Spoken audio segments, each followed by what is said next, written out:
तारीख को हम लोग देंगे। अगर उस दिन दिल्ली की सड़कों पे 2 लाख, कहता हूँ 2 लाख, ज्यादा नहीं कह रहा, 2 लाख अम्बेडकरवादी दिल्ली की सड़कों पे आ जाए तो कोई माई का लाल है कि आपको कुछ कर दे, आपकी बात ना माने। दिल्ली की जेलों में इतनी कैपेसिटी नहीं है कि हमारे लोगों को उठा के जेल में बंद कर दे। अगर 2 लाख दिल्ली की सड़कों पे आ गया, पूरी दिल्ली बंद हो जाएगी, पूरे देश की अर्थव्यवस्था रुक जाएगी इस देश में। मैं तो जनता से ये अपील करूंगा कि समय आ गया है, तमाम ऑर्गेनाइजेशन, जितने भी ऑर्गेनाइजेशन है, सब जिम्मेदारी लें और जल्द ही दिल्ली में एक बड़ा आंदोलन की हम लोग तैयारी कर रहे हैं। आप लोग तय कीजिए, अगर समाज को हक अधिकार दिलाना है तो आपको आना पड़ेगा। अब रोने से काम नहीं बनेगा कि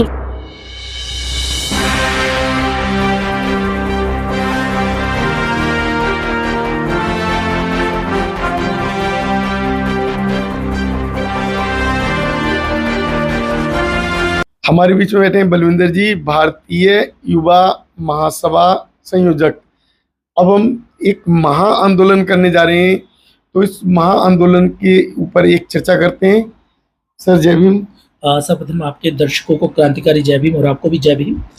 देखिए, हम जो आपने जो बात कही आंदोलन कर रहे हैं, आपके माध्यम से आपके दर्शकों को बताना चाहता हूं कि जो भारतीय युवा महासभा एक हमने बनाया, ये कोई संगठन नहीं। पहली बात आप क्लियर करना चाहता हूं कि ये कोई संगठन नहीं है, ये सामाजिक संगठनों का समूह है।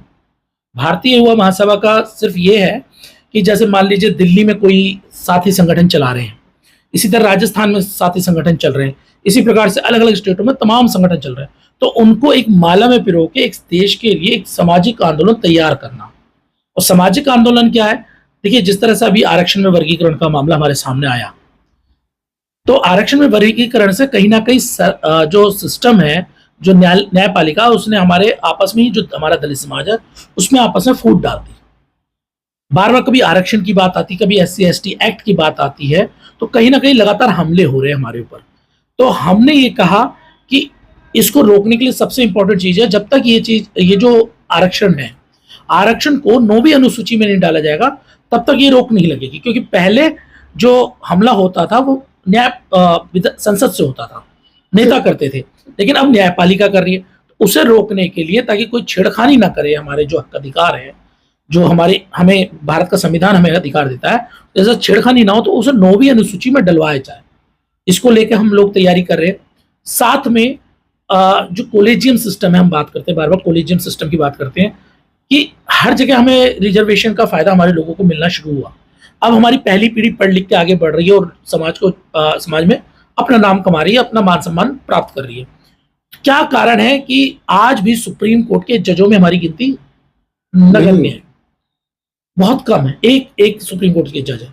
तो न्यायपालिका में हमारे लोग क्यों नहीं है? क्या उनके अंदर काबिलियत नहीं है? क्या कहना चाहते हैं? देश की 85% आबादी के लोगों में काबिलियत नहीं है, लेकिन चंद प्रतिशत उनकी कोकें इतनी मजबूत हो गई कि वो ये सारी काबिलियत लेके बैठे हुए। तो हम कह रहे हैं कि न्यायपालिका में भी आरक्षण लागू होना चाहिए।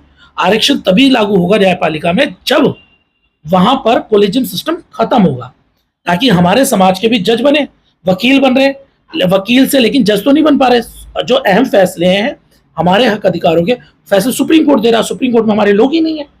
तो दूसरी लड़ाई हम इसको लेके लड़ रहे हैं। तीसरी हमारी लड़ाई जो इस समय करंट में हमारी चल रही है, वो मुख्य मांग हमारी ये है कि इस देश में जातिगत जनगणना होनी चाहिए। जातिगत जनगणना के साथ आर्थिक जनगणना भी होनी चाहिए। पता लगे इस देश में किसके पास कितनी जनसंपत्ति उनके पास है। साथ में ये भी होना चाहिए, पता लगे कि इस देश के साधन संसाधनों में किसने कब्जा किया हो। तो जातिगत जनगणना होने के बाद जो भी, जिसका हम बार बार एक बात कहते हैं, जिसकी जितनी संख्या भारी उसकी उतनी हिस्सेदारी, उस हिस्सेदारी को पूरा किया जाए। साथ में जो रिजर्वेशन SC/ST OBC माइनॉरिटीज को मिलता है, उसमें अभी तक हमने देखा कि ज्यादातर जो है सीटें खाली हैं। अगर हम SC की बात करें तो 22.5% आरक्षण होने के बावजूद भी मात्र 8% के आसपास ही वैकेंसी में हमारे लोगों को भरा गया, बाकी की सारी जॉब खाली है। इसी तरह OBC की जो 30%, जो 27% जो रिजर्वेशन मिलता है, वहां पे पूरी की पूरी खाली है। तो ऐसी स्थिति में वहां पे क्या करते हैं ये लोग कि NFS लगा के नॉट फॉर सुटेबल करके वो अपने लोगों को बैठा देते हैं, और हमारे लोगों का जो हक है, हिस्सा है, वो खा जाते हैं। हम कह रहे हैं कि वो जो हक अधिकार है NFS करके जो छीना जाता है हमारे लोगों से, वो हम छीनने नहीं देंगे। तो सबसे पहले इसके अंदर हमारी मांग है कि आप लोग जातिगत जनगणना और आर्थिक जनगणना के बाद तुरंत बाद जो आरक्षण में जो नौकरियों के अंदर खाली बैकलॉग भरा, खाली जगह है बैकलॉग, वो पूरा भरा जाए। अगर 22.5% आरक्षण एससी कम्युनिटी को मिला हुआ तो 22.5% हमारा प्रतिनिधित्व सरकारी नौकरी में होना चाहिए। सर एक बात जानना चाह रहा हूँ मैं, आप लोग जो आरक्षण मांग करने की बात करते हैं, जब 15% से आप आरक्षण मांग रहे हैं, क्यों ना आप जो है 100 में से 15% उन्हें दे दो, बाद बाकी आप ले लो। नहीं, मैं इस बात से एग्री हूँ और हम बार बार क्या करें, जिसकी जितनी संख्या भारी उसकी उतनी हिस्सेदारी कह रहे हैं ना। लेकिन सरकार अब तक ये कहती रही, सुप्रीम कोर्ट अब तक ये कहता रहा कि हम लोग जो है 50% से ज्यादा आरक्षण नहीं कर सकते, लेकिन जिसकी जितनी संख्या भारी उसकी उतनी हिस्सेदारी की बात कर रहे हैं। तो अब तक सुप्रीम कोर्ट क्या कहता था कि हम 50% से ज्यादा आरक्षण दे नहीं सकते। तो जब आप 50% से ज्यादा आरक्षण दे नहीं सकते तो ये जो 10% आरक्षण एक्स्ट्रा आपने ईडब्ल्यूएस के नाम पे दिया, जब आपने बिना मांगे अपने लोगों को तो 10% आरक्षण दे दिया, जिनकी आबादी 3% है उन्हें 10% दे दिया, लेकिन अब हम लोग जो 85% की बात करते हैं उनको पूरा वो दीजिए। भाई ये लड़ाई तो सीधी होनी चाहिए ना। अगर रोटी 10 बन रही हैं तो 10 में से 9 आप क्यों खाएंगे जब आपकी संख्या ही 1 है।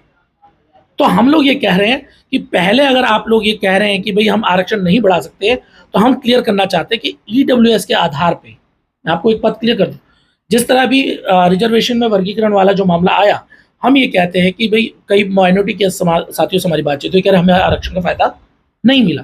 तो हम ये कहते हैं कि आरक्षण में क्या हमारे अल्पसंख्यक समुदाय को नहीं मिलना चाहिए, मिलना चाहिए। तो हम कह रहे हैं अगर ईडब्ल्यूएस के लिए 10% आरक्षण बढ़ सकता है, तो क्या 10% आरक्षण जो हमारे समाज की जो अभी पिछड़ी हुई जातियां हैं, चाहे दलित समुदाय की पिछड़ी जातियां या ओबीसी समाज की जो पिछड़ी जाती है, तो 5% आरक्षण तो उनका अलग से कर दो, जो अति पिछड़ी हुई है।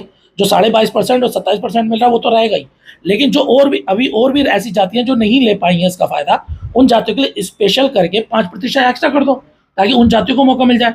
साथ में जो माइनॉरिटीज की माइनॉरिटीज जो अल्पसंख्यक समुदाय है, जो कह रहा है कि हमारे में भी गरीब होता है, भाई हमें भी मौका मिलना चाहिए, हक अधिकार हमारा भी, क्यों मूल निवासी तो वो भी है। तो जब वो ये बात कर रहा है तो 5% क्या हम उन्हें अलग से नहीं दे सकते? अगर 10% में ईडब्ल्यूएस के नाम पे सारा जो आरक्षण है ब्राह्मण समुदाय खा सकता है, तो अल्पसंख्यक जो समुदाय है क्या उसे 5% आरक्षण अलग से नहीं मिलना चाहिए? हम इस चीज को लेकर अब लड़ रहे हैं, क्योंकि कोई भी चीज है हम धीरे धीरे आगे बढ़ेंगे तभी मिलेगी। अगर हम ये कहते हैं कि सारी चीजें एकदम सिस्टम बदल जाए, वो पॉसिबल नहीं है, आप भी जानते हैं और मैं भी जानता हूँ। सर ये 13 रोस्टर अभी तक जो खत्म करने की बात की गई थी, 200 पॉइंट रोस्टर, जो 200 पॉइंट रोस्टर जो है खत्म करने की बात की गई थी, वो अभी तक कहीं भी खत्म नहीं है। कहीं भी आपके जो है जो भी कैंडिडेट है नहीं भरे जा रहे हैं। सभी जगह देखिए जो जनरल कैटेगरी के ही जा रहे हैं, उसके लिए कोई बात नहीं कर रहा आपके समाज का, ऐसा क्यों? मैं यही बात आपको बता रहा हूँ कि लड़ाई कभी भी याद रखे, जिसका पेट भरा है वो लड़ाई नहीं लड़ता, जिसका पेट खाली होता है वही संघर्ष करता है। रही बात 200 पॉइंट रोस्टर वाली, जब हम बात करते हैं तो मैंने आपसे कहा कि जो बैकलॉग है वो भरना चाहिए। वो बैकलॉग कैसे भरेगा भाई? अगर आपसे कह दें कि बैकलॉग भरो तो वो तो होने से रहा ना। मैं एक बात कहता हूँ आपके माध्यम से, आपके मीडिया के माध्यम से, एक बात अपने समाज के उन तमाम सामाजिक संगठनों से कहना चाहता हूँ। इस देश में 6.5 लाख के आसपास गांव हैं और हर गांव में एक अम्बेडकराइट संगठन है जो रजिस्टर्ड और नॉन रजिस्टर्ड ऑर्गेनाइजेशन है। दिल्ली के अंदर ही लाखों की हजारों की तादाद में ऑर्गेनाइजेशन है। अगर हर संगठन का राष्ट्रीय अध्यक्ष है तो उनके साथ 10 लोग होंगे, हर संगठन के पास 10 लोग तो होंगे ही कम से कम, तभी एक संगठन बनता है। तो जब 10 लोग आपके पास हो सकते हैं, क्या अब अपने हक अधिकार को जब आपने लेना हो, क्योंकि मांगने से तो देंगे नहीं, छीनना पड़ेगा और छीनने के लिए आपको सड़कों पे आना पड़ेगा, तो क्या जितने तमाम 1-1.5 लाख 2 लाख 2.5 लाख संगठन जो अनरजिस्टर्ड संगठन है, अगर वो जिम्मेदारी ले ले कि 2-2 व्यक्ति दिल्ली को एक तारीख को इकट्ठा हो जाए। दिल्ली की मैं आपको एक बात बता रहा हूँ कि हम जिस तारीख का ऐलान जल्द करने वाले हैं, मैं अभी जल्द ही आपके माध्यम से बताऊंगा वो तारीख। तो जिस तारीख को हम लोग देंगे, अगर उस दिन दिल्ली की सड़कों पे 2 लाख, कहता हूँ 2 लाख, ज़्यादा नहीं कह रहा, 2 लाख अम्बेडकरवादी दिल्ली की सड़कों पे आ जाए, तो कोई माई का लाल है कि आपको कुछ कर दे, आपकी बात ना माने? दिल्ली की जेलों में इतनी कैपेसिटी नहीं है कि हमारे लोगों को उठा के जेल में बंद कर दे। अगर 2 लाख दिल्ली की सड़कों पे आ गया, पूरी दिल्ली बंद हो जाएगी, पूरे देश की अर्थव्यवस्था रुक जाएगी इस देश की। क्योंकि तमाम बड़े जितने भी वो हैं, राजनीतिज्ञ हैं, पॉलिटिशियन है, देश की संसद है, सब दिल्ली में है। तो जनता से क्या अपील करना चाहते हैं? मैं तो जनता से ये अपील करूंगा कि समय आ गया है, तमाम ऑर्गेनाइजेशन, जितने भी ऑर्गेनाइजेशन है, सब जिम्मेदारी लें और जल्द ही दिल्ली में एक बड़ा आंदोलन की हम लोग तैयारी कर रहे हैं। आप लोग तय कीजिए, अगर समाज को हक अधिकार दिलाना है तो आपको आना पड़ेगा। अब रोने से काम नहीं बनेगा कि उसने मेरा शोषण कर दिया, वो मेरे साथ कर रहा है, मैं नहीं आऊँगा। यह नाक की लड़ाई नहीं रही अब, यह समाज के सम्मान और स्वाभिमान की लड़ाई हो गई है। तो अगर जितने भी संगठन हैं, अगर मैं कहता हूँ 3, साढ़े 3, 4 लाख जो भी संगठन है, अगर हर संगठन से 3 या 4 बंदे या 5 बंदे दिल्ली आ जाएँ, तो दिल्ली को आप बंद कर सकते हैं। और जब तक मत छोड़िएगा जब तक आपके अधिकार ना मिल जाए। दिल्ली की कैपेसिटी नहीं है कि इतनी, ना जेल दिल्ली की है कि यहाँ पे 2-3 लाख लोगों को जेल में डाला जा सके, ना ही यहाँ के जो स्टेडियम उनकी भी इतनी कैपेसिटी नहीं कि इतने लोगों को बंद कर सके। तो जब आप आएँ दिल्ली में, एक दिन अपने घर रह सकते हैं तो 2 दिन दिल्ली में रहने के हिसाब से आइए, ताकि दिल्ली एक बार बंद हो गई ढंग से, दिल्ली की सड़कें अगर आपने बंद कर दी सड़कों पर उतर के, और जेल जाने का डर निकाल दिया अपने मन से, मैं लिख के दे रहा हूँ, सरकार को झुकना भी पड़ेगा और आपकी जो मांग है उसे मानना भी पड़ेगा। और मैं आपके माध्यम से यही कहूँगा कि आइए मिलकर संघर्ष करते हैं। और यहाँ पे कोई नेतृत्व के लिए बलविंदर सिंह आंदोलन नहीं चला रहा है, या हमारे जो साथी शशि भूषण भाई हैं, प्रदीप जी हैं, इसके गौतम जी हैं, जगदीश जी, और भी बहुत सारे साथी हमारे हैं। ये अकेले व्यक्ति अपने चेहरे के लिए लड़ाई नहीं लड़ रहे, ये समाज के लिए, अपने अस्तित्व को मिटाने के लिए लड़ रहे हैं। वो कह रहे हैं अगर समाज बचेगा, अगर समाज नहीं बचा तो हमारा अस्तित्व भी खत्म हो जाएगा, हम अपने अस्तित्व को खत्म करवा देंगे, लेकिन इस समाज को कहीं भी झुकने नहीं देंगे। तो इसलिए मैं चाहता हूँ कि आपके माध्यम से बात चले, और भारतीय युवा महासभा की ये जो एक मुहिम हमने शुरू करी है देश भर के सामाजिक संगठनों को जोड़ने की, उसमें आप सब सहयोग करें, आपका मीडिया भी सहयोग करे, और आपके जो दर्शक हैं जो जुड़ना चाहते हैं, आप हमारा जो नंबर है वो आप जरूर डालिएगा, उस नंबर पे हमारे साथ संपर्क करें। हमारा जो नंबर है वो 7011274066। एक बार फिर से मैं बता रहा हूँ, 7011274066। इस नंबर पे आप संपर्क करके हमारे साथ जुड़ सकते हैं। और ये लड़ाई बलविंदर की नहीं है, आपकी अपनी लड़ाई है, क्योंकि अगर आज रिजर्वेशन अनुसूची में डला तो आपके बच्चों का फायदा होगा, अगर जातिगत जनगणना होगी तो आपके बच्चों का फायदा होगा, अगर जो हमारी नौकरियों में बैकलॉग भरा जाएगा तो आपके बच्चों को फायदा होगा, अगर सुप्रीम कोर्ट में जज बनेंगे तो आपके बच्चे बनेंगे, हमारे बच्चे तो हम तो बनने से रहे।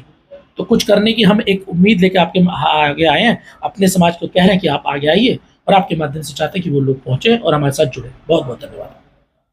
साथियों, अपनी समस्याओं को आप ही समाधान दे सकते हैं, कोई आपकी समस्याएं समाधान करने के लिए नहीं आएगा।